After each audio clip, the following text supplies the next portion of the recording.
Hi, and welcome to SCW, the wrestling channel. You may be watching us here on youtube.com. You may be listening in podcast form as well on all your favourite streaming services. Thank you for joining us. My name is Steve. I'm joined in a hot seat by George Jones. We're going to be talking this week in wrestling. There's been so much going on this week. Lots to touch on, whether it goes with AEW, NXT, WWE. We'll even be touching on other bits of news as well. I'm going to be getting your Twitter feedback as well of some of your favourite moments of the week. So lots to dive into, but before we get started, George, how are you doing? I'm very well. It's Friday again, that time again. I'm great, thank you. How are you this week? Yeah, really good, thank you. It is scorching hot here, almost as hot as wrestling's been at the moment. I tell you, it's been like a heat wave where I am, but perfect opportunity to dive in because we're going to be talking SummerSlam later in the podcast, so it seems a perfect fit and a perfect theme. But before we get started, I want to just give a quick shout out to Tessa Blanchard and Dargo, who've got married this week, so congratulations to them. Of course, love is in the air, and it's good to see that they've been able to still tie the knot despite everything going on with this difficult year that we've had in 2020. But we're going to be also touching on the PWI Top 500 list. So it's come out that Jon Moxley was the number one in that list. So congratulations to Jon Moxley. I've got a list here of the top 25, but I'm only going to give you the top 5. And George, I'm going to get your input really, if you think that these are the right top 5 in your opinion, if you don't mind. So at number 5, we've got Naito from New Japan Pro Wrestling. So Naito, of course, won the big one, had a big Wrestle Kingdom weekend this year. Drew McIntyre is at number 4. Of course, what to say, a Royal Rumble win, the main event win at WrestleMania, defeating Brock Lesnar in less than 5 minutes. We've got the demo god, Chris Jericho, at number 3. Of course, he's been almost Mr. AEW with a little bit of the bubbly this year. We've got Adam Cole in number 2, NXT representing 400 days as NXT champion. And of course, Jon Moxley, who's had 2 monster debuts for 2 different promotions. He's currently the AEW champion and still the New Japan Pro Wrestling United States champion. So, I mean, it's been a mega year for those 5 superstars. Do you think that that's the right top 5? Yeah, I think that is kind of the top right 5. I think the only thing I think is kind of missing, you have to put Keithley in there. Keithley's been on a tear this year. And I also quite like to see Randy Orton as well. And I think the last one I'd like to see as well is MJF. I think MJF for me has been one of the highlights of the year as well that I think's missing. But that's a strong top 5. I think particularly the top 4 are very deserving. I don't really know much about number 5, unfortunately. No, well, I have to say that I'm a casual New Japan fan, but Naito has been tearing up. He's been so popular for a number of years now, and he's had that opportunity where he was able to become the New Japan champion as well as the Intercontinental champion at the same time. He has lost both belts since, but he has had a stellar year. The names that you've go on to mention there, Keithley, he was at number 11, so he was just outside the top 10. You mentioned Randy Orton as well, who... looking through this, I can't see in the top 25 here. So unless my eyes, I'm scrolling very quickly here. I can't see him in there. But the other name you mentioned, MJF, is at number 22. Doing an unbelievable year at the moment. Of course, there's such a great win-loss record in AEW and now going for the AEW Championship, coming up just the start of next month. It's only a week away, which is very exciting. So looking forward to seeing when that takes place. But I agree with you. I think that the top names there definitely deserving. I mean, of course, for me, I probably would have gone Adam Cole at number 1 just because of the fact that, you know, big NXT mark here. But at the same time, Jon Moxley has done an incredible job. And I think that he's still, is a worthy champion, and I've enjoyed all of his work in AEW. I think that whether it's been going through this insane extreme match he had with Kenny Omega end of last year, you know, whether it's, you know, doing this beautiful paradigm shift to win the championship of Jericho, and now even going to the current program at NJF as well, I think he's been absolute stellar. But let's go into some AEW, because of course they've had 2 shows this week, and we've got now what looks to be a stacked all-out card for next week, George. And I wanted to get your thoughts on it. But before I do, first off, Jon Moxley and MJF, do you think that's a suitable main event? Yeah, that's one that's been building. It's great to see MJF in the main event. Really looking forward to seeing this. And I think the way this is going to go, I think we're going to probably get a new champion here. I think MJF deserves the belt. I think Moxley's been a great champion. This feels pay-per-view level for me, though. Great job, AEW. Absolutely. They've done a great job of building both superstars. Moxley, the creditable champion. MJF, that cocky heel who's just rising up the card at such a rapid rate, and for his age as well. He just seems to be on another level. The paradigm shift of Jon Moxley is banned from the match, so he's going to have to use a creative alternative finish. Not that that actually matters to Moxley. He seems to be quite happy with the idea of being creative. And we've only got to mention that match he had with Omega at the end of last year, how creative he can be. So it certainly is quite a bit of excitement. We've got got the tag team championships that looks to be decided as well. We've got Kenny Omega and Hangman Adam Page going to be taking FTR for those tag team championships. An exciting prospect as well with maybe an AEW and NWA relationship. We've got the NWA Women's Champion coming in, Thunder Rosa.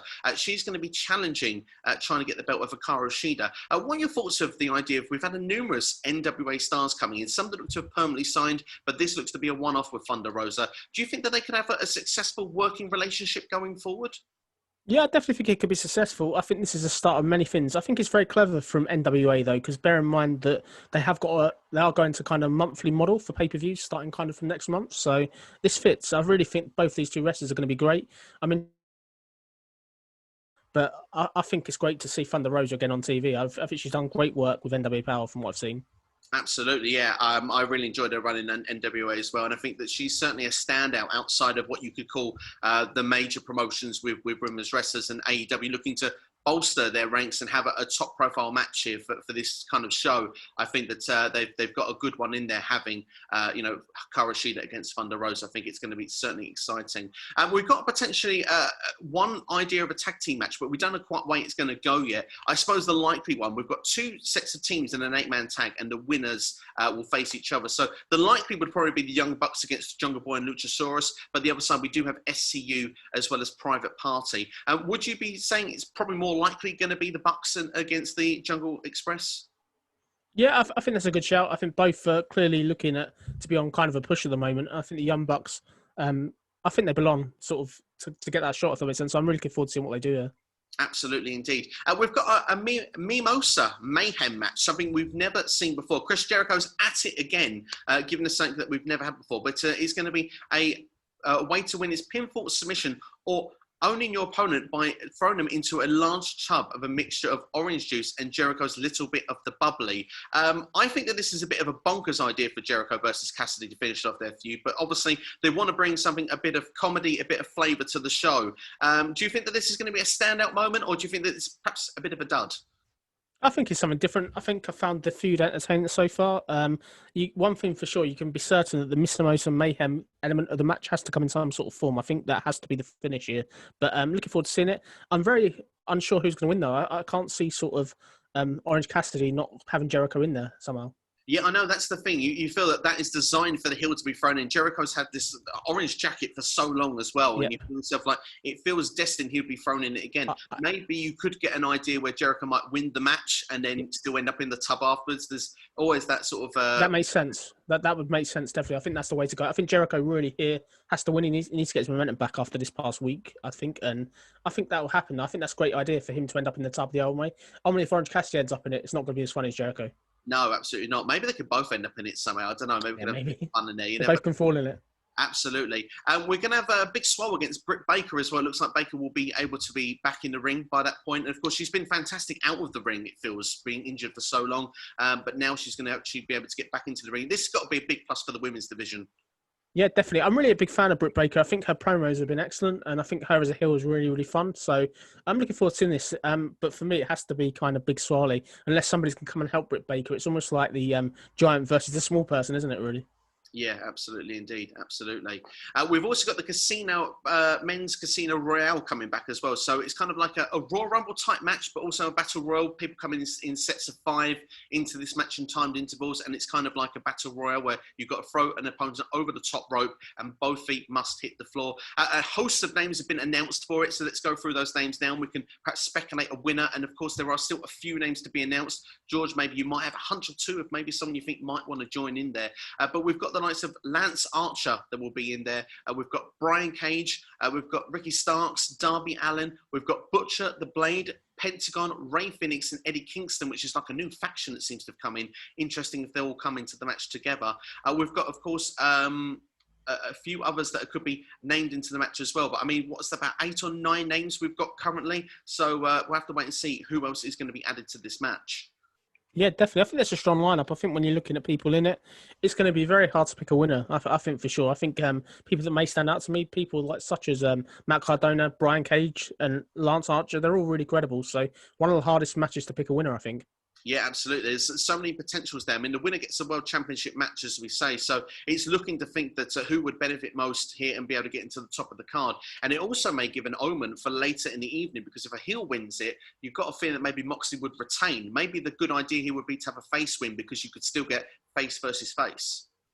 Yeah, you could. You never know. I guess it's kind of on the night though. But if we're looking at kind of mystery entrants, I think there's one person that screams to me, obviously, to be in it, probably.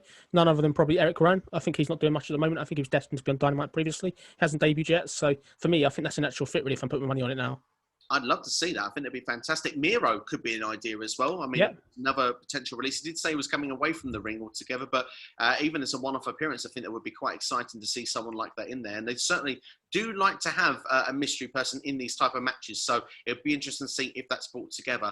Last but not least, we've got, it looks to be Dark Order. Of course, they've sort of taken out Cody Rhodes just recently. And of course, then we look to have an 8-man tag on the basis of this. So we've got the members of Brodie Lee, Colt Cabana, Evo Uno, and Stu Grayson. Easy for me to say. They'll be taking on Dustin Rhodes, QT Marshall, Scorpio Sky, and Mutt Cardona as well. Of course, that was formerly Zack Ryder. I think that looks to be a solid 8-man tag team match that they've put together there. Interesting as well, because it brings Scorpio Sky perhaps back into the TNT title picture. Yeah, definitely. I think that's a great match. I really hope to see that. I think it's going to be exciting. I really like what they're doing, though, with the Dark Order. They've kind of gone from zero to heroes almost. The way they've been built up, particularly on last week's Dynamite, was excellent. Credit to AEW. They've done a really good job of getting that stable over. Absolutely. I was going to talk to you about that, actually, because, of course, since we've last done the show, Brodie Lee becoming the TNT champion, he absolutely destroyed Cody. I think Cody didn't even really get any offense in the entire match after winning week after week in these open challenges. And it just got to the point where you looked at it and you saw with Brodie Lee that he not only dominated at the end of it, it was a continued beatdown. And it ended up with Brandy being attacked as well, with Anna Jay. And it just was it was complete annihilation. And it just felt like that when we go back to December, when Dark Order went and took over the Young Bucks and the Elite at the time, a lot of people were laughing. A lot of people weren't really buying this gimmick and this Dark Order at the time. This felt like it was a lot more serious, and it felt like they were re-stamping that authority once again. Would you not agree? Yeah, definitely. I think the fact they've got a leader, Brodie Lee, he brings such a credit to the group. I think he really, really stands out. And the fact that he's got his title now and the way they did it was excellent. It's really callous. I really like the way they're connecting with the audience. What I love about this is the way that it's done and the way it's been issued. I think what's great about it is that nobody knows when Cody's going to come back. I think the rumours I've heard are that he may be doing some sort of acting role, but we don't know that. I'd like to see him come back, potentially get his revenge. But for me, I think he needs to be challenging for the world title. He's far too good for the TNT title. I feel that I agree with that. I think that maybe he can get some revenge on Brodie when he gets back, but I think it's time to see perhaps some newer faces. And I think it's a good position to bring those sort of younger talents, like, not to compare this to NXT. AEW fans all hate that, but it's a great opportunity to have those up-and-coming guys to be in that position. Maybe someone like a Jungle Boy, an Orange Cassidy, those kind of people to really build on their reputations, and then that can push them towards the world title picture perhaps in another 12 to 18 months. Yeah, definitely. I'd like to see that. Really, I'd really like to see this belt be used to elevate people. But Brodie Lee, for me, it will be a great TNT champion, no doubt. I think so as well. And of course, interesting enough as well, Taya Conti has joined the Dark Order this week as well. Of course, her and Anna Jay have been partnering up in the Deadly Draw tournament. Nice to see that Taya Conti is going to be part with AEW and also a part of the Dark Order. Yeah, I think it adds some glamour, much needed glamour to the Dark Order, for sure. It's great to see them go for somebody different that stands out a bit different rather than the normal people they go for.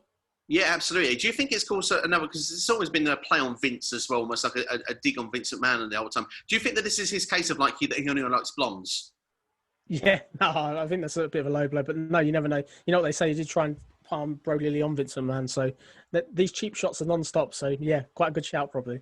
It's something you certainly wouldn't rule out, but it certainly looks an exciting card anyway. And I'm really looking forward to all that. I think it's going to be really good. And of course, predictions will be coming next week here on the channel. So if you have any predictions right now, drop them in the comments below. Any matches you want to see, any, competitors that you think yourself they might be in that Casino Royale, let us know. And we'd like to interact here on YouTube on any format as well. You can also get involved on Twitter, Facebook and Instagram. All will be left in the description of the video as well, so you can go and check that out. But FTR, I want to quickly just touch on one thing before we move on to NXT. They have been teaming with Tully Blanchard, who's been a manager in their corner for the last couple of weeks. I think that this is a perfect addition. I know that one of their favourite tag teams was the Brainbusters back in the day, and to have Tully there, great experience. I like it. I really like it. I really like the way that they're using managers, and I think FTR gives them another dimension. Not I need it, but it's a great fit. It really helps them as heels, really. It does. I mean, they're so old school in their own way, and it just sort of really, I think it's a match made in heaven. Like, you look at these sort of things of how to do that, and it's a way to elevate the legend, but also that legend to elevate the talent, and they go another level. There has been rumours, though, going around for a while that we could get some sort of stable in the future, almost like a Four Horsemen type stable. Now, of course, Sean Spears is another person that is involved with Tully Blanchard. Could you find one more person that could perhaps make the lineup, and we could just find that again? I'd love to see Adam Hangman Page or Kenny Omega, either one of them two. For me, would fit nicely. But yeah, I think you're gonna have to go for Adam Hangman Page. I think Kenny Omega really does need to go on a singles run. Going on another tangent there.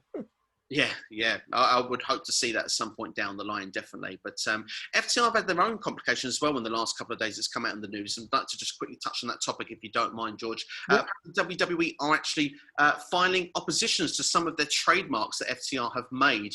It looks like that Shatter Machine, Say Yeah, Top Guys, hashtag FTRKO, and No Flips, Just Fists, all trademarks are going to be opposed by WWE. Are you surprised by this, and what are your thoughts of it going forward?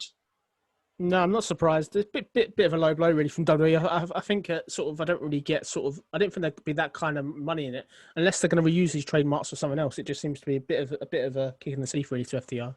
Absolutely, I agree. I mean, in general with wrestling, you find that when superstars leave WWE, they have to change a name. But when they're in other companies, a lot of the time they can keep their name, their gimmick. It seems to be their own identity.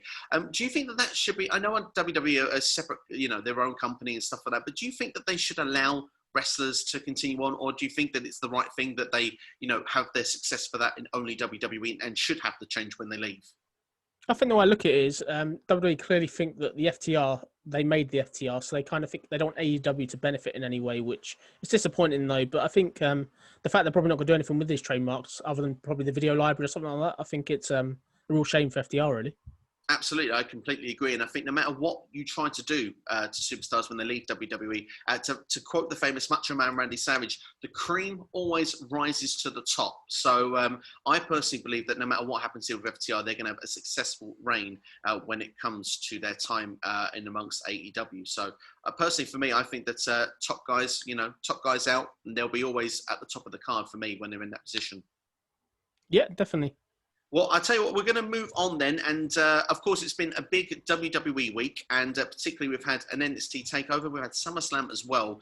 So let's start with NXT because, of course, that was the more recent of the shows. Of course, with their weekly show anyway. But Takeover, of course, was the show that happened first. And we've not had your thoughts on it yet, George. So I'd like to get your thoughts on NXT Takeover. What were your feelings looking back at the show? I really enjoyed it. I thought it was a really, really good show. I think it was a great pre-warm-up to SummerSlam. A couple of key highlights. I thought Pat McAfee was outstanding, probably the performance of the weekend for me. He really surprised me how good he was. I thoroughly enjoyed sort of elements of it. I thought the main event wasn't that great, but that's probably down to injuries, so I let that go.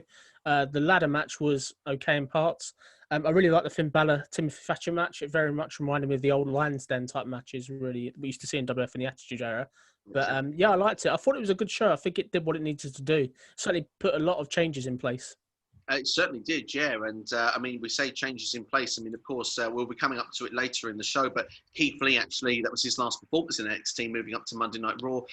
Karrion Kross becoming the Nxt Champion. But of course, that doesn't come without controversy itself. You make a great point there. Of course, he got injured halfway through the match, managed to finish the match, which was fantastic. But at the same time, it's now become a casualty, separated shoulder, which he delivered very well into his promo as well. He said that he feels alive with that separated shoulder, but he must be on his own for that one. I can't say I would feel the same if that was me. But looking at it, of course, now he's had to vacate the NXT Championship. It looks like he's going to be on the shelf for a while. It certainly is a shame that he's not going to be around for the foreseeable future.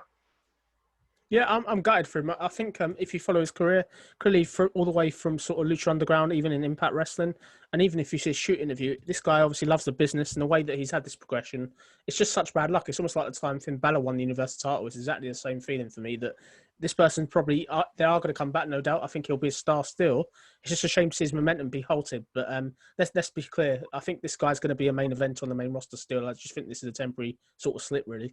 I completely agree with you wholeheartedly on that because, like you said there, I mean, Finn Balor's certainly the memories you get when you look back at that 2016, won the championship, biggest moment of your career, had to stop them with almost the same injury as well. And Balor was out around this time till after WrestleMania. So just goes to show how long you can be out for. But thinking back to a superstar that also had the NXT Championship that was injured. Now, he lost the belt at the moment he got himself injured. He never returned to NXT. That one is one Drew McIntyre.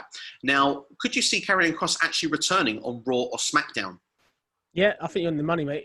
Let's look at it like this. If depending on how severe the injury is, there's no reason why he has to go back to NXT. He could always go back up to the main roster, whether that be Royal Rumble cameo or whether that be the night after WrestleMania. For me, I think this whole NXT thing is only a temporary thing for him. Clearly, he's destined. I think Vince McMahon's a massive fan of him and Scarlett. The package they've got is unique. No one else on the WWE roster has got this manager / sort of wrestler partnership to that credit. And the whole presentation, I think, on a main scale would be amazing. Really, for me, he's been one of the highlights of the year. Really, with the whole way he's debuted and the way he's had this buzz. Really, the way he's gone from kind of Impact Wrestling to WWE. It's almost like he's not missed a step. Really, for me.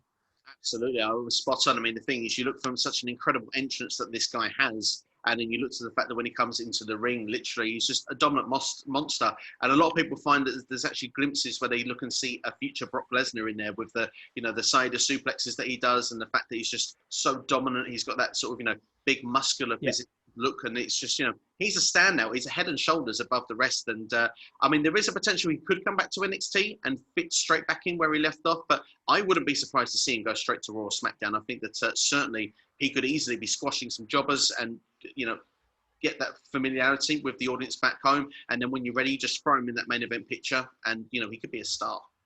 Yeah, I agree with you, spot on. I think all the points you make are valid. And I think it's just a shame we see his momentum stop. But I just think credit to NXT, really, the way that they bounced forward, the way they've had this Keithley going. They lost the champion, yet they bounced back. And this week's announcement, for me, was just an instant up. I thought it was a great way to bounce back.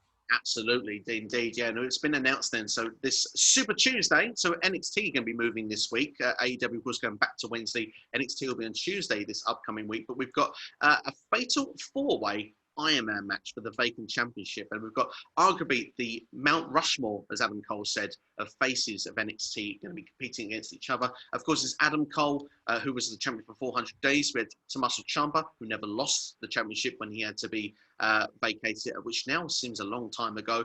Johnny Gargano, who's been there and seen it and done it previously. And of course, as well, we've got Finn Balor, the Prince himself, of course, who was at one point the longest NXT champion of all time. I think that this has got the makings of a match of the year candidate. Yeah, I think the time they've got and the wrestlers involved, this is brilliant. This is almost like a WrestleMania-worthy match for me. If I was going to pick a winner now, I think it's really, really hard. I've got it down to one or two people. The two that I'd like to see win it are either going to be Johnny Gargano, because he hasn't had it for a while, or Finn Balor. The reason why I'd like to see Finn Balor is if we are going to get Killer Kross come back, or Karrion Kross even, down the line. I think Demon versus Karrion Kross for me is a dream match that I'd love to see. Who do you think is going to win this match, Steve? I think that that's an awesome shout just quickly before to give a prediction there, because like you say, the idea that Finn Balor could come back as a demon and to take on Karrion Kross, like you say, the gimmicks in themselves would connect and be so good. Finn Balor is in my top two as well, but my top choice would be Tommaso Ciampa, just because of the fact that this week he's come back. He's had an incredible sort of heel turn, if you want. He completely destroyed Jake Atlas at the ringside area. Almost felt we had that ruthless kind of black heart mentality that we had before with Ciampa, and I kind of feel that it would be nice, because almost with that gimmick change, it'd be nice to just, rather than see what we saw with Johnny Gargano, we saw a gimmick change and he's been losing matches since. Yeah. I don't think that it's a good look for people to change their style and then just not win matches. So for me, I hope that with Johnny Gargano, we're playing to a bigger storyline where he kind of is making his mold of his own NXT, but actually going against his laurels of which he had before. He's actually become someone that actually now can't get the victory. So I hope it plays into that form of storyline. But with Ciampa, I feel that obviously with this new direction, he kind of feels like someone that would almost fill the boots of Karrion Kross actually exiting for the time being. So in one way, I'd like it to be him, but I think Finn Balor as well, because Balor wins takeover matches. He doesn't, he's lost one in his entire NXT career, whether over the spans of 2 spans in NXT, and you look and think yourself that, the Finn over gimmick as well, and he's just kind of, I don't know, promo-wise, I really like what Finn brings to the table, and I think it just might be that time that you just push him back to the top. So I think it's very open. I think the only one I rule out is Adam Cole, just purely because he had a 400-day reign. I think that NXT would feel stale to put the belt immediately back on him. Would you agree? Yeah, spot on with the Adam Cole. I think I slightly disagree with you about the Ciampa. I think Ciampa, yes, I'd like to see him. He'd be great as a champion, but I think if you fit with the whole Retribution thing, if he's part of that stable, I just don't get him being champion and doing that. So if he does win it, maybe we can rule him out of being part of the stable. But I like the heel turn this week, though, so I agree with you there. But for me, I just want to see someone different other than Adam Cole. And that's no discredit to Adam Cole. He's a fantastic worker, but he held the belt for 400 days. We just don't need to see him win it again. It'll almost be like deja vu, really. Absolutely, because then, I mean, if he's still a heel as well, he's got to find baby faces to go against. I mean, as he turns face, then he can maybe face against some of the heels. But like you say, it may feel a little bit like we've seen this before. So I totally agree with you on that. And it's an interesting point you make there with Ciampa, because we still don't know the Retribution members there. And it could be just almost like a tease of maybe the fact that him turning heel could be something that he's going to later down the line. And it could be a swerve of him being in that championship picture. So it's kind of interesting with that sort of idea. And of course, Mia Yim lost clean this week as well in NXT. And that believes that could be a sign-off for her maybe to move perhaps to the main roster. So, I mean, she's, of course, partners with Keithley in real life. Could you see her on Monday Night Raw? Yeah, I think that's happening. I think she's definitely going to go up eventually, whether it's not now or soon. Yeah, partners usually go up with partners, so I'd be surprised if she's not up there. Definitely. Absolutely, and she's such experience as well. So, I mean, she could bring a lot to that women's division. One other thing I want to touch on, particularly with NXT this week, is mainly the commentary area. Of course, Mauro Nauro missed Takeover. He wasn't able to be a part this week either. But with Corey Graves a part of the Takeover. But this week, we got Wade Barrett returning. I'm afraid I've got some bad news. Well, actually, for me, it was great news to see him back. What were your thoughts of seeing Barrett back on the commentary table? It's great to see him back. He's done such a fantastic work previously with NW Power, and I think the way he brings that lift, he makes the matches seem bigger than they are. But it's great to see him, really. I think it's great to have a British dialogue on commentary, so to speak, really. Absolutely. I mean, Nigel McGuinness is absent as well at the moment. It'll be interesting to see if he might return with NXT UK. We're not sure what's going to happen with that at the moment. But Wade Barrett, we know he's going to be there for Super Tuesday next week. But also, he's actually been added to the WWE's NXT roster page. Do we see there could be something long-term with this? I'd like it, but he did retire from the ring. Never say never. But if he does come back, I'm not going to complain, that's for sure. He was a fantastic worker. He was a great heel. Yeah, I mean, I love this work. I still believe he should have been the first WWE English champion because of the fact that he was on such a roll at the top of the card with Nexus back 10 years ago. And it would be great to see him in any capacity. With its commentary, I think he could make a great GM as well. He was a GM for the World of Sport back on ITV a couple of years ago as well. And I think he did commentary there also. So he's got, he's done a lot for the industry. He can play multiple different roles. I think that he could offer a lot.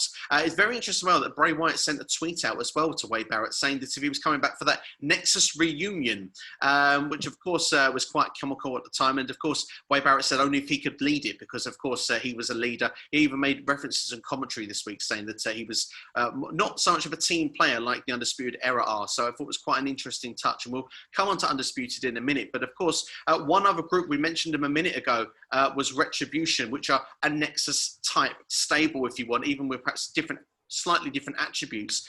Could you see Barrett filling in a role there? I'd like it, but I can't see it. I think the thing is, I think he's a great talker and I think he'd fit, but no, I don't see him in Retribution. Maybe even as a higher power? I'd like it, but again, I just don't see it. I think he's fantastic. He would fit, but then let's look at Retribution. The gimmick there, they've got to have somebody behind them that's totally deprived to a certain point to fit the gimmick. But he could do it, though. I think he's great. But it would certainly be a twist if he was revealed. It certainly would be. I'm on your camp. I don't think it's going to happen, but certainly I love the idea of teasing something that it just may happen somewhere down the line. But we mentioned one other thing about the Undisputed Era. Of course, they were better at teamwork. But of course, Kyle O'Reilly was kind of reluctant to join in on the beatdown of Drake Maverick this week. A lot of teases with Undisputed Era Racing. Do we think we finally might get a split here? And Kyle O'Reilly, as well, interestingly, was a single star this week instead of a tag team wrestler. I think he could be pushed as someone that could be very good in the mid-card or main event area. I really enjoyed his Ring of Honor work. Do you see Kyle O'Reilly as a star? I agree with you. I think he does look like a great singles star, clearly based on the stuff he's done before. He wasn't out of place as a singles wrestler either. Regarding that Undisputed Era split, I would like to see it, but for me, I think the time has passed. I think if they were going to do it, it would have been this past Saturday, really. So I think they're a stable, and I think they're stuck together for the moment, I'd say. Interesting stuff indeed. I mean, it just seems to be that teasing for the first time. But Adam Cole, of course, not around in any of that. He wasn't even out there when that was taking place. So that's another interesting variable. I mean, it's interesting to see what they're going to do. I'm with you, though, in way. I do think that, especially if they stay in NXT, maybe the time has passed, but maybe it's something they could lead to in the future. If they go to Raw or SmackDown, I want to see them stay together. I think they were stronger as a union than they are separated. So we'll have to wait and see what will happen further down the line there. But we're going to move on from NXT in one moment. We just want to touch on one more topic very quickly. Raquel Gonzalez picked up a massive victory, pinning Rhea Ripley this week in the tag team match. Of course, it was Dakota Kai and Raquel Gonzalez against Rhea Ripley and Io Shirai. Do you think that this is the start of pushing new blood up the card? Of course, we mentioned Shotzi Blackheart defeating Mia Yim earlier in the evening. Yeah, I think definitely. I think the way they've built up Gonzalez over the past couple of weeks has been sensational. She does look like a star. She looks terrifying. As I said to you off there, she does remind me of similarities to China. She's very much got that larger-than-life status, and I think it'd be great to see her up there. But I'm enjoying this so far. I'm really enjoying the push she's had, and I'd like to see her versus Rhea Ripley down the line. I think that would be a match that I think would be entertaining. Absolutely. They teased it at the takeover and then they sort of put it together in that tag team match. And now, like you say, it feels like they should make that as a one-on-one encounter. It certainly feels something of excitement. I definitely would like to see it. And I like that NXT finds a way of pushing new blood up the card. They always got a way of finding a way of building new stars. And I thought that was another, I mean, we mentioned AEW being on the roll at the minute. NXT was exceptional as well. I really enjoy what both brands bring to the table right now. But let's move on to WWE because, of course, they've had a big week as well. They've had SummerSlam, we've had Raw, and we've even got Payback coming this Sunday. So let's start with SummerSlam. Now, of course, I've thrown my review up already, but George, let's get your thoughts on the show. What did you think of SummerSlam? I thought it was a very good show. It did what it needed to do. Not all the matches were great, but for the time they had, I enjoyed it. I think there was a lot of story development. There was a lot of stuff happening. I think my favourite match probably was the whole Randy Orton-Drew match. I think that was really good. I like the finish at the end. The fact we've not seen the finishers on each other in the match, which was good. But it was great. I think there's a couple of horrible moments. I think the Mandy Rose-Sonya Deville match was a bit of a mismatch. But with everything that's going on, you've got to understand you've got to give them a certain allowance, really, I think. I think the worst part of it was when Mandy was struggling to set the table up. I felt sorry for her, really. I just felt it looked a bit amateur. But I enjoyed it. I think the fact we're kind of in the Thunderdome, we've got that audience now. It does seem a bit more like people are there. But for me, it felt like a pay-per-view. It was one of the best SummerSlams I've seen in a while. I really enjoyed it.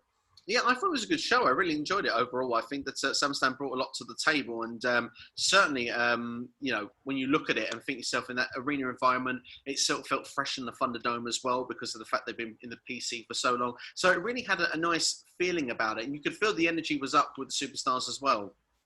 Yeah, I think that definitely. I think the only criticism I kind of got, small criticisms, were the lack of retribution. I think that was, I couldn't explain that really. They had the vignettes during the build-up and you don't get anything. It's kind of weird why they weren't there. And also the lack of Alexa Bliss. I think for me that, I know you got Roman sort of at the end making that cameo, but I don't see why they did that whole work of Alexa Bliss not to pay it off really, unless that's going to happen maybe tonight on SmackDown. We don't know. But for me, I hate it when they start building these storylines and there's no payoff really. For me, in the old days, you used to have like sort of a payoff at the pay-per-view. That'll be when you've invested 4 weeks, you're getting the answer to what's kind of happening. Whereas I felt it was a missed opportunity really. I was surprised that they kind of did certain stuff without paying it off really. Absolutely. It felt like that was the last minute change. There's been certainly lots in the rumour mill that Alexa Bliss was supposed to be a part of the finish. But of course, with Roman Reigns, breaking news, the big dog is back, as they must have told us about 15 times on Raw this past week.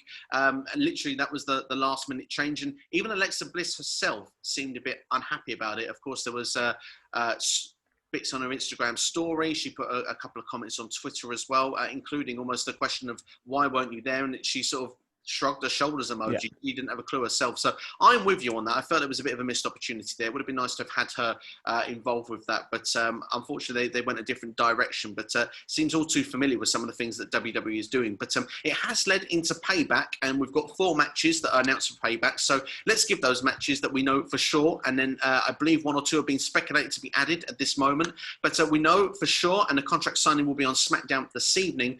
We've got the Fiend, Bray Wyatt, against Braun Strowman, against Roman Reigns in, I believe it's a no-holds-barred triple threat match. And I'm not sure the difference, because triple threat matches are usually no-holds-barred anyway, but I suppose they wanted to add that element to it, so fair play to them for that. We've got Keithley against Randy Orton. Like I say, we'll be coming touching on Keithley very shortly. We've got the United States Championship, which is Apollo Crews taking on Bobby Lashley. And we have got the Women's Tag Team Championships. We've got the Golden Role Models with Bayley and Sasha Banks taking on Nia Jax and Shayna Baszler. So those are the matches that have been put together so far. That main event seems tasty, though. Would you agree? Yeah, it seems to be a classic, really. I think the fact you're adding Roman into it, we still don't know the direction of Roman, whether he's a good guy or a bad guy. So that's interesting for me. I think if I'm looking at kind of the prediction of the main event, Roman Reigns is yet to lose a match this year, like a singles match. His last loss was kind of in December, so I think he's got to be a favourite. But for me, I'm not going for Roman Reigns. I think your winner in this match is going to be the Fiend. I think the Fiend will beat Braun, and I think the long-term plan with that will be the Fiend versus Roman Reigns. I think that's your money match, and I think I'd be very surprised if they give the belt to Roman Reigns already. I think it would be a bit of a waste. I think that chase should be longer, really. I completely agree wholeheartedly with that. There has been rumours that Roman Reigns is going to be pushed straight back into the main event. But I'm with you. I think that we write Braun out of the main event here on Payback. Whether maybe Alexa Bliss is involved with that leads to that, and Roman's just not around for the decisive moment. I'm not sure, but like you say, you can then actually go in for the Fiend against Roman on the next pay-per-view, and perhaps then you can culminate it at the Hell in a Cell pay-per-view. And let's not forget the WWE draft is coming up, and if both of those men are going to be facing off now rather than saving that match for WrestleMania, does that tease that we could see the Fiend and Roman Reigns on separate brands come November? I think it'd be good to do something different. I really want to see the Fiend on Raw. I think it's something different. So, yeah, I'm just intrigued, really. I think this is a great match. I think the way that it's been thrown together, it's almost like WrestleMania again, almost. It's almost come around again, which is kind of crazy. But definitely looking forward to seeing this. I'm really looking forward to seeing what they do. My personal preference, I would love to see Roman Reigns as a heel turn, really. I think it'll be fresh. But I do believe he's probably going to be a babyface based on the fact that WWE don't kind of want to pull the trigger on him yet to be a heel. No. But for me, as long as he's real, as long as he's kind of got that badass way that he was on Sunday, he was, he was real with the things he was saying rather than the sort of cheesy, stupid lines that sometimes they make him say. That felt organic and it felt real. And I hope that they continue with that route with him, whether it's face or heel, because he's believable in that role. And it almost feels kind of even tweener if it's a face. Do you know what I mean? Yeah, I know what you mean. I think if we're kind of looking as well at kind of the other matches, so we've obviously got Randy Orton versus Keithley. This is another one here that obviously a rematch from Monday night. Really looking forward to seeing this. I think Randy Orton clearly has been on a tear this year. He's beaten Edge, he's beaten Christian, Big Show, Kevin Owens, AJ Styles, and I said Keithley is only one match this year, and that was to Karrion Kross. So I think this is a really hard match to see. For me, I think we're kind of looking is I think they have to go to maybe a disqualification again or a no contest. I think McIntyre has to run in. I really don't know who can win or lose here, really. I think it's tough. I think Orton needs to win, but I think Keithley has to start on a winning trend following his disqualification this week, basically.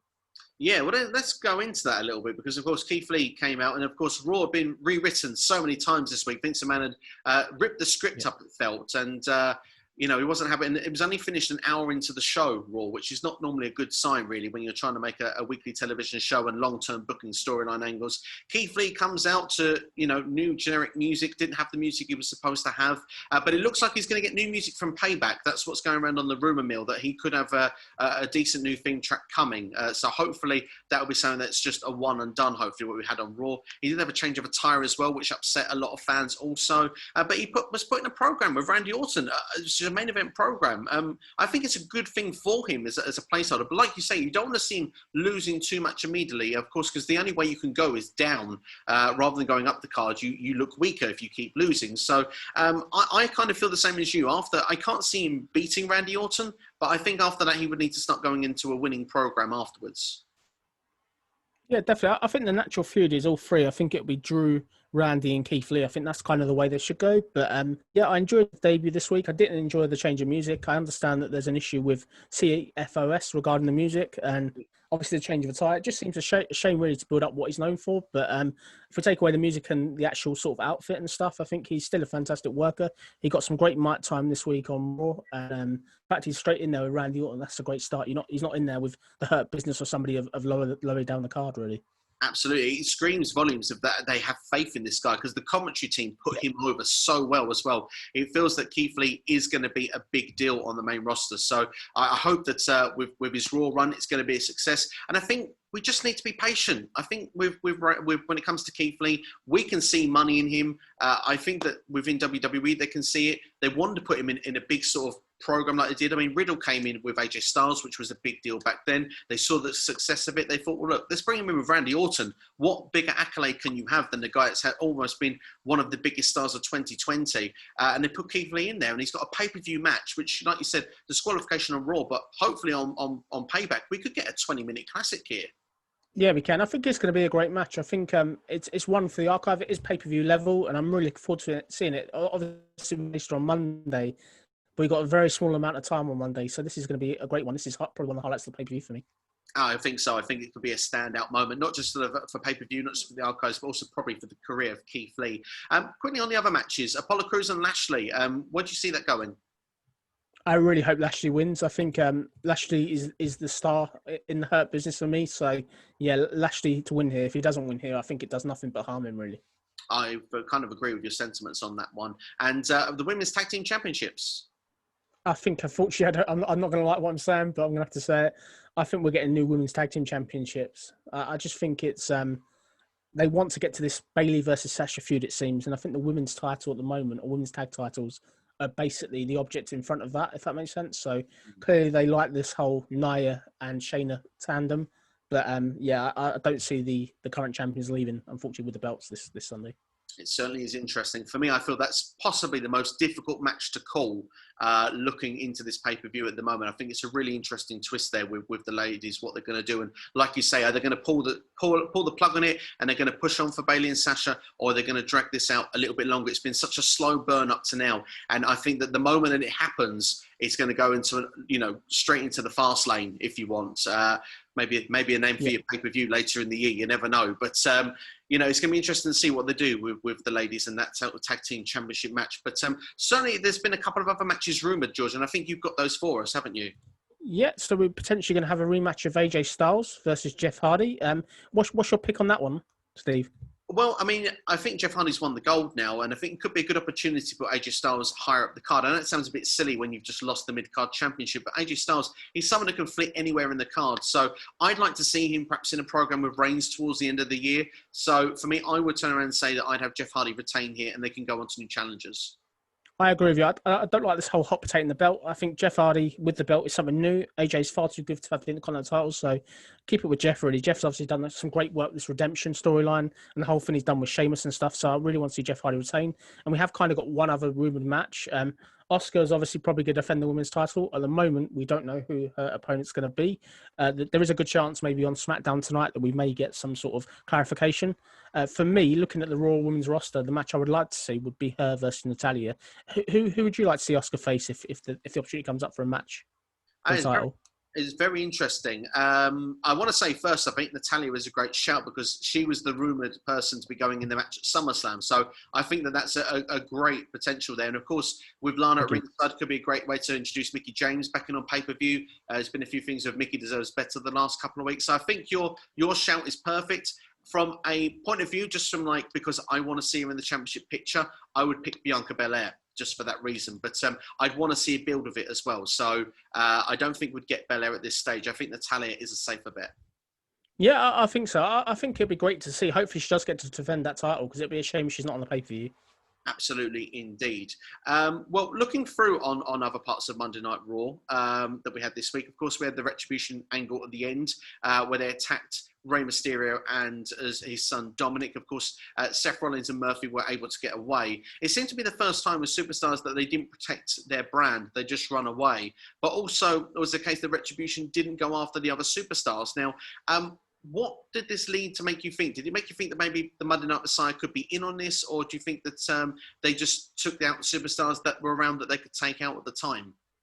I just think it's inconsistent booking, unfortunately. Obviously, on SmackDown, it's open season. They attack everybody and anybody, including commentators. On Raw, it's a bit more relaxed. I was happy to see them in that spot, kind of closing the show. I think that's a great place for them to be.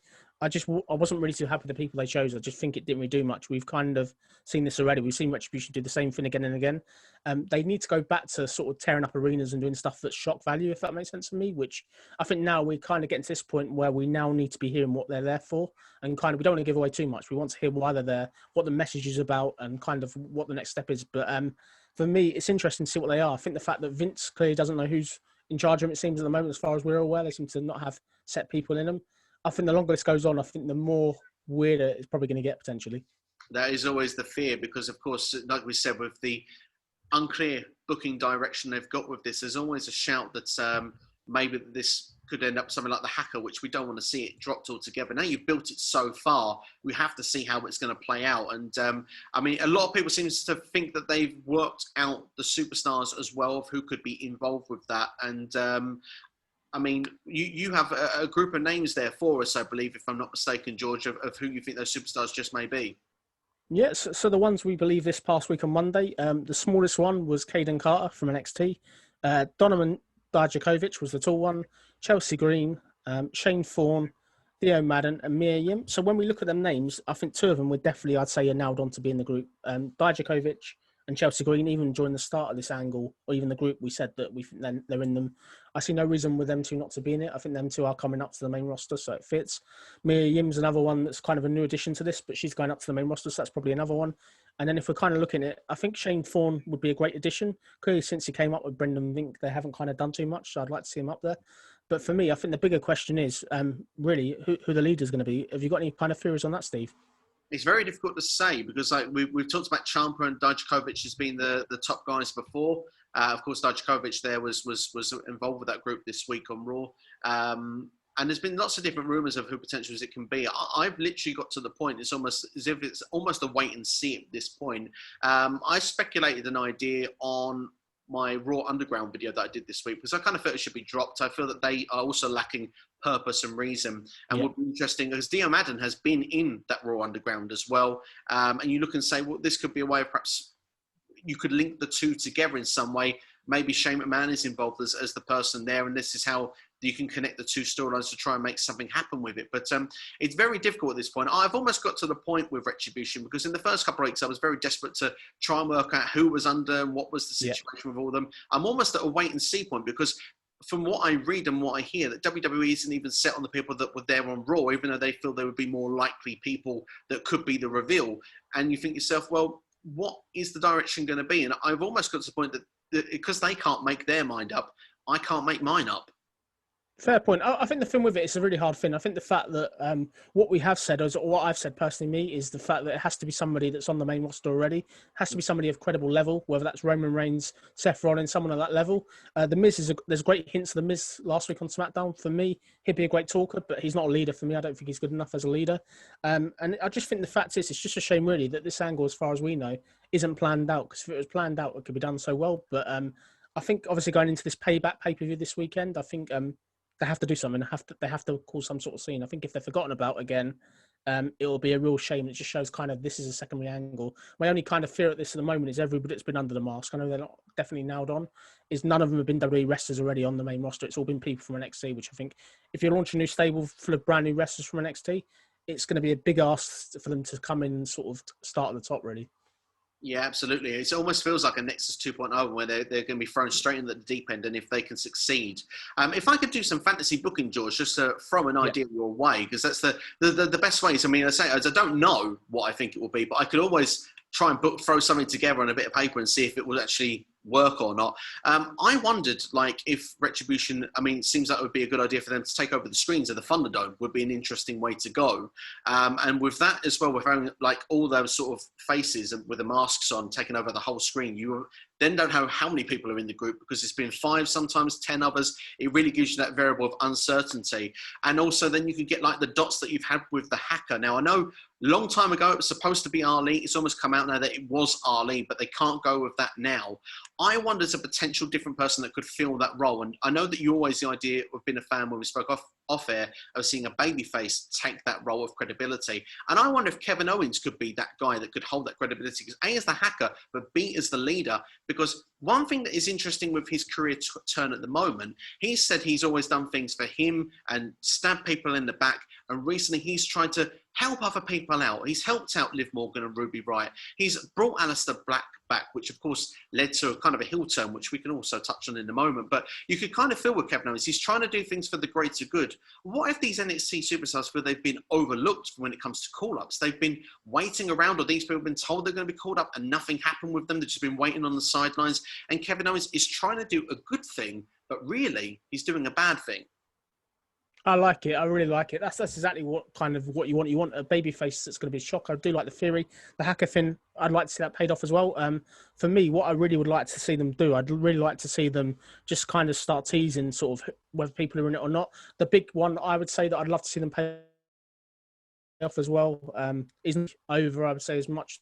He's stuck on commentary at the moment. That is Samoa Joe. They've already done that tease 2 weeks ago where they mentioned he's got access to video footage. And for me, I think the reason why maybe they're not attacking the Raw commentators is because their leader's there. That's the only thing to me that thinks that fits. But I'm excited. I've got to admit, this is kind of something that I wanted to see in WWE. The fact that who done it thing. And the fact we've got this equivalent of aces and eights now, I'm really enjoying it. For me, I think they do need somebody like a Brodie Lee type character in that similar role, someone that's high up the card to be able to lead them. Because I think if they're just a group full of people from NXT, nothing wrong with that. But as I said earlier, it's going to be a big ask. But Kevin Owens is a good shout.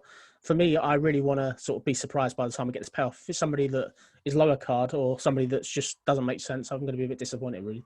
Understandably. I've got to say, I love your Joe theory, by the way, because that would make so much sense of why they didn't go for the commentary tables. And I think that really kind of feels that feeling, because Joe is a different animal to having Cole and Graves on SmackDown. But if he was also involved with it, that seems really good. It would bring him back off the commentary table, back into the ring. And Joe can play both roles of face and heel so well. So I love that theory with Joe. I just wanted to give you a bit of props for that. But like you say, it's going to be exciting when it comes to it. Hopefully it's going to be, by the time we get to a reveal, that it's not going to feel so obvious. And let's hope as well that it's going to, fit together, make sense, and can have some exciting storytelling going forward. But we mentioned Aleister Black, of course, him kicking Kevin Owens' face off this week. It looks like he's turned heel. I think that this could give him a bit of his edge back to his character.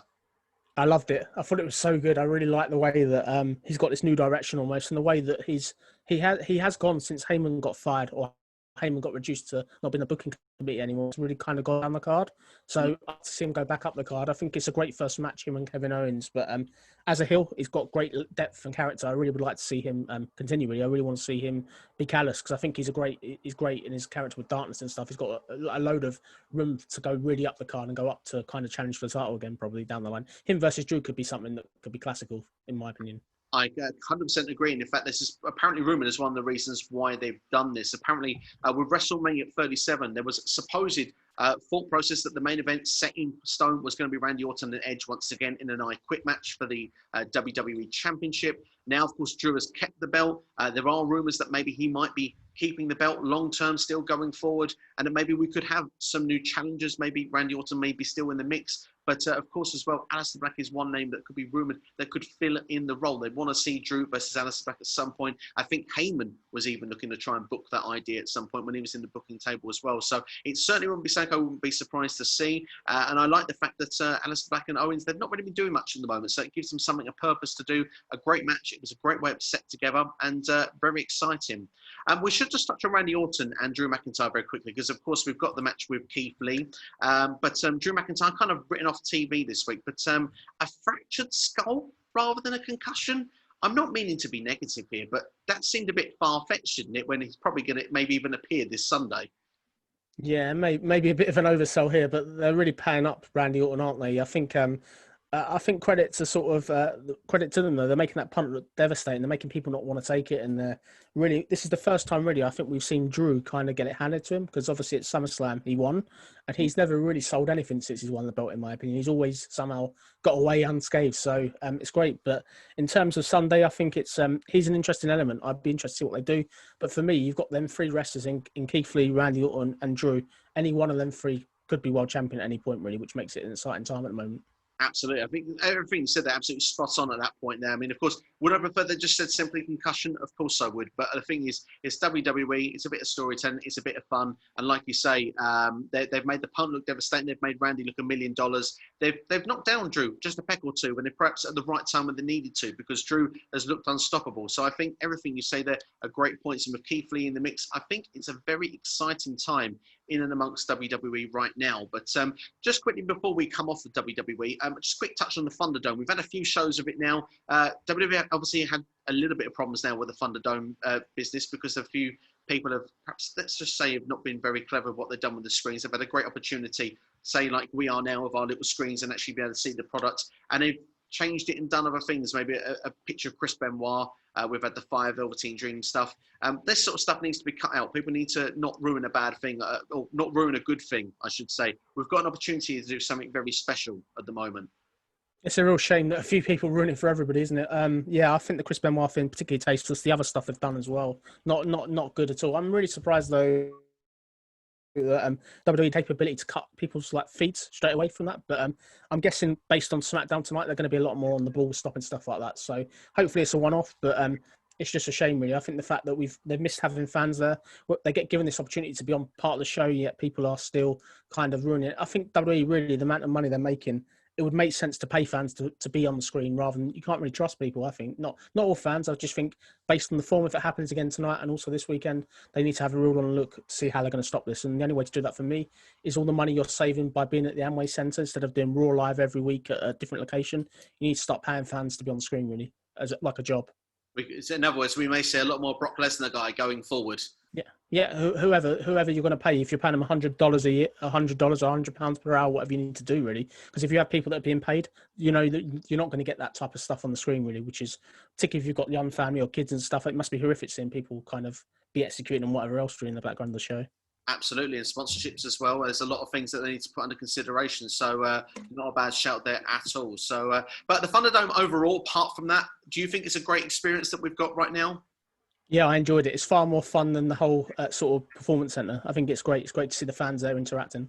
I completely agree with you. I think it just makes everything just feels big and feels, big time again. It feels like we're watching this main event product.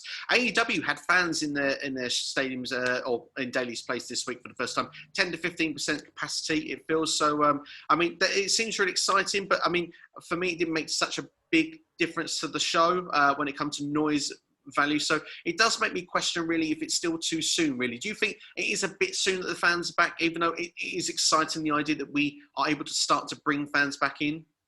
I think the problem is that there's probably never going to be a right time to bring fans back in. So I think if people are well enough, and I think if the companies are willing to take the safety measures, why not? I think we can't really afford to go into WrestleMania next year with no fans. Again, I just think it will be horrific again, really.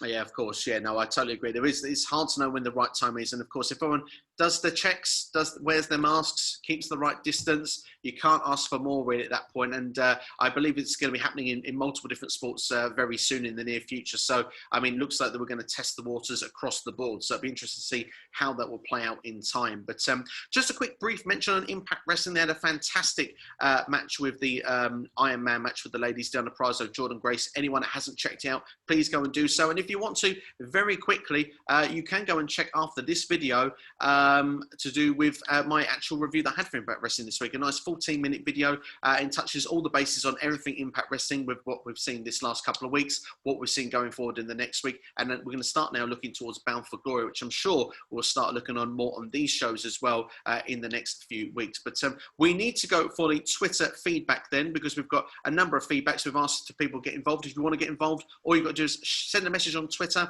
at SCW_Steve, and we can feature you on the show. King of Wrestling Podcast got in touch and said that their favourite part of the week was Drew retaining at SummerSlam. I think it's a good thing. Drew's been a great champion. Would you agree? Yeah, he's a credible champion. The way he's been booked like a megastar. So I agree with that spot on point. Absolutely indeed. And Dan, the man Williams, Mr. DWE, check him out on YouTube. He's available to go and watch now. He's got his Universe mode coming very soon as well. So the WWE game system. So it'll be interesting to see what his storylines bring together. But he's come and said that Keithley killed it this week. And he knows that him and Orton are going to have a great match at Backlash. So he's got a lot of faith in Keithley. And I think that he's right to. Hi Dan, yeah, I agree with you. I think great point you make there, mate. I think he's going to be a star, and I think the way that he started at the top, what a way to start, what a way to debut, as you said earlier. Absolutely indeed. And of course, Taya World Order going with Taya Valkyrie this week, saying Taya Valkyrie being drunk on Wrestle House with a laughing face emoji. And I must admit, it certainly was something to behold there. And they're really building that up at a nice pace now. But it feels like we're getting to the close of Wrestle House. I feel it can only have a week or two left in it. I can't see it being much longer. But it looks like we've got coming up this week, Taya Valkyrie against Rosemary. The winner wins Johnny Bravo. George, does that mean that you win or lose if you win this match? I don't know. It depends who's judging, doesn't it, I guess? I suppose so, indeed. Well, Rosemary, I think, will be quite happy with the win. I think if I make a little prediction, I think Rosemary walks away with it. But maybe they could try and find a way to delay it to actually make it go to Bound for Glory. But I think the only way they get out of there is on Rosemary's terms. So I'm going to go for Rosemary to win. And just to give us a shout to our good friends, the Hard Hitting Wrestling Show as well. And they said that they were looking forward to our show today. And thank you very much. We look forward to their show as well. And they've started as well this week. They're doing a tag team tournament or tag team turmoil. 64 teams to find out the greatest team of all time. Their show this week was, I believe, 16 teams from the 80s, and they're knocked down in the brackets, and they're going to do the 90s, the noughties, and the 10s, and eventually it's going to lead to where they get the greatest tag team of all time. So go and check that out. They've got great show. That sounds great. It's a lot of fun, honestly, and Ovi and the boys, they do a great job over there. So shout out to them. Go and check out their channel now, and as well, they do stuff live on Twitter as well when they go and do their shows also. So make sure to give them a follow. But is there anything you'd like to touch on, George, before we close off today's show? No, it's been great. Thank you for having me on again. It's been great to chat some wrestling as always. And yeah, I'm looking forward to seeing what this weekend brings. Absolutely indeed. Looking forward to it also. I'm assuming after SmackDown, we're going to get some official more matches. So we'll do a predictions video for Payback tomorrow. I know it's very tight to the pay-per-view, but definitely to have all the matches in there as best as can be done. Ask SCW back on Sunday. So the Q&A will be here. So get your questions in now. Leave the hashtag Ask SCW. You know, it'll get on the show. I'll give you a shout out and I'll answer your question as well. And hopefully maybe talking Payback as well. We'll have to wait and see. More videos will be coming through over the next week. But please like, share, subscribe, share with a friend. Tell them about SCW. We're on 523 now, so thank you to everyone that's been subscribing. The game is to try and get to 550. The goal at the moment, ultimately, trying to get to that magic 600. That is the magic number at the moment for us. So try and help us get there. We really do appreciate it. And of course, you can give your input. We might even take suggestions on videos going forward. So please let us know what we want to see, and we'll happily bring it to you here on this channel. We like to be the people's channel here on SCW. But that's all from us anyway. Thank you for watching, and we'll see you next time here on SCW. I'll see you tomorrow for Payback predictions. And George, thank you for being on as always. No problem. For watching, and we'll see you guys next time. Take care. Have yourselves a great day.